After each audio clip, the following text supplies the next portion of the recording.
নবান্ন অভিযান নিয়ে এবার ফের কলকাতা হাইকোর্টে বিপাকে পড়ল রাজ্য সরকার। কোনো ধরনের হস্তক্ষেপ করল না কলকাতা হাইকোর্ট। এই মুহূর্তে সবথেকে বড় খবর, নবান্ন অভিযান নিয়ে ফের একবার বিপাকে রাজ্য সরকার। ছাত্র সমাজের ডাকে নবান্ন চলো অভিযানে এখনই কোনো হস্তক্ষেপ করবে না কলকাতা হাইকোর্টের ডিভিশন বেঞ্চ।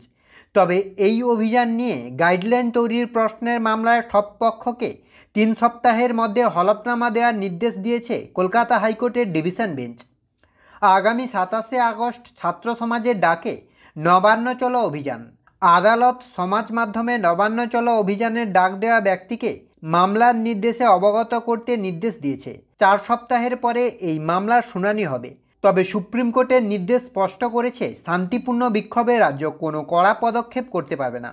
আরজিকর কাণ্ডে শান্তিপূর্ণ বিক্ষোভ প্রদর্শনকারীদেরও সুনিশ্চিত করতে চলেছে শীর্ষ আদালত। হাইকোর্টের আইনজীবীরা যে প্রতিবাদ করেছিলেন, কলকাতা পুলিশ থেকে কোনো অনুমতি নিয়েছিল, এই নিয়েও প্রশ্ন তোলে কলকাতা হাইকোর্ট।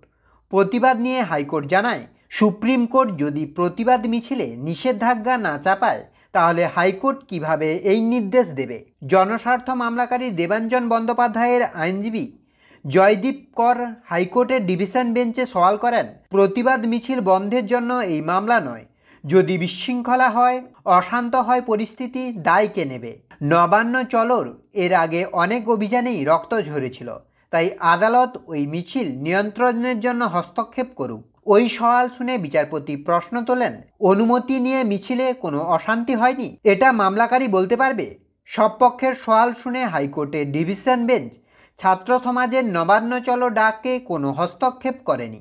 তো এই মুহূর্তে সবথেকে গুরুত্বপূর্ণ খবর, ছাত্র সমাজের নবান্ন চলো অভিযানের ডাককে কোনো হস্তক্ষেপ করল না কলকাতা হাইকোর্টের ডিভিশন বেঞ্চ।